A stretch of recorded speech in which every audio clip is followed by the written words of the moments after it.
কৃষিকাজে বাধা দেওয়ার অভিযোগ বিএসএফ এর বিরুদ্ধে, রাস্তা অবরোধ, বিক্ষোভ কৃষকদের।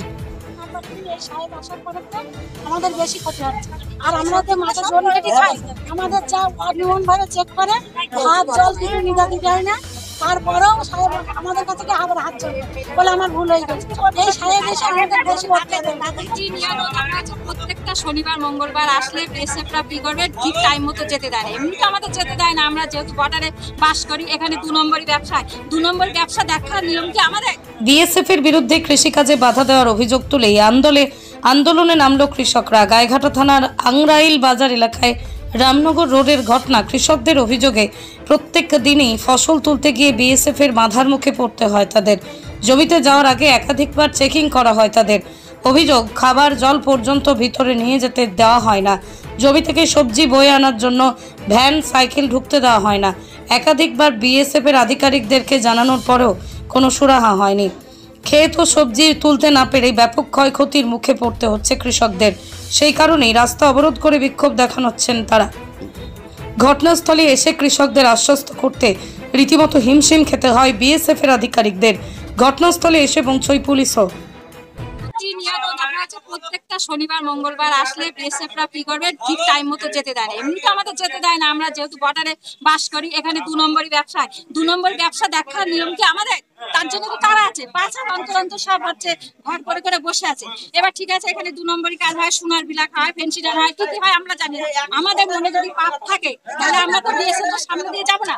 সেখানে তো একটা নির্দিষ্ট নিয়ম আছে, সেখানে আধার কার্ড রাখতে হয়, খাতায় সই করতে হয়, টাইম মেনটেন করতে হয়, আবার আসতে হয়।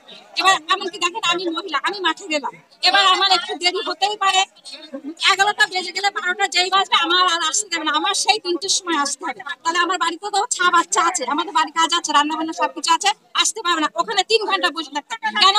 আমাদের এখন মহিলা পুলিশরাই এখন চেক করার ব্যাপার নেই। চেক করার ব্যাপার নেই। আমি একদিন বলেছি আপনাদের তো মেশিন আছে, মেশিনটা আমার হাতে দিন, আমি বাইরের থেকে চেক করছি, তাও হবে না। মহিলা পুলিশ 3টেই যাবে। তারপর এবার ধরুন আমাদের চাষবাসের ব্যাপার, আমাদের লেবার নিয়ে খাটাতেই হয়। যদি 3টের পরে কোনো লেবার কাজ করতে যায়, 5টার মধ্যে আসতে হবে। 2 ঘন্টা কাজ করলে 100 টাকা তার জন্য দিতে হবে, চাষি বাঁচবে কি করে? সেটাও আমরা মেনে নিয়েছি।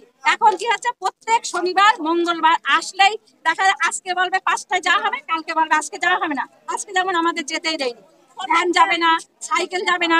তাহলে দেখা যাচ্ছে দিন এই সাহেব আসার পরে আমাদের বেশি ক্ষতি হচ্ছে আর আমরা তো মাঠে জল কেটে খাই, আমাদের যা অনিয়ম ভাবে চেক করে হাত জল কিছু নিতে দেয় না, তারপরেও সাহেব আমাদের কাছে আবার হাত চলবে বলে আমার ভুল হয়ে গেছে। এই সাহেব এসে আমাদের বেশি এটা কোন জায়গা, জায়গাটার নাম? আজকে মাঠে যাননি আপনারা? কেন? ভ্যান সাইকেল কিচ্ছু যাবে না, তুলে আমরা কেটে করে আনবো মাথা হাতে করে। আজকে সবজির হাট বার পরগুলা আজকে হঠাৎ বললো যে কালকে ভ্যান ঢুকতে দিয়েছিল সাইকেল, আজকে বলে ভ্যান সাইকেল কিছুই ঢুকছে না। তোমরা 2 কিলোমিটার ধরে মাথায় করে পটল বয়ে নিয়ে এসে এই জায়গায় এনে ঢালো, কিন্তু আমরা যেখানে পটল ঢালি সেখানে বিএসএফ সব থাকে, অন্য বিএসএফরা থাকে, তাদের দেখালে হবে না। এখানে 4 নম্বর পয়েন্টেই দেখাতে হবে। আর বলছে ওদের কোনো অ্যালাউন্স নেই, আলাদা থাকে, তাদের কোনো অ্যালাউন্স থাকছে না। তার জন্যই আমরা সবাই মিলে ভাত নিয়ে যেতে গেলে ভাত ধুতে দেখা হয়। সে কারণেই কি অবরোধ করেছে? হ্যাঁ। এখন কি বলছে বিএসএফ? এখন বিএসএফ বলতে যাচ্ছে যে আমাদের যে আইন রয়েছে ওই আইনই আমাদের চলবে, কিন্তু দেখাচ্ছে উনি যদি চলে যায় তাহলে এরপরে আর কোন আইন কিভাবে দেখাবে মানুষ আমাদের, যে উনি তো গ্যারান্টি নেই।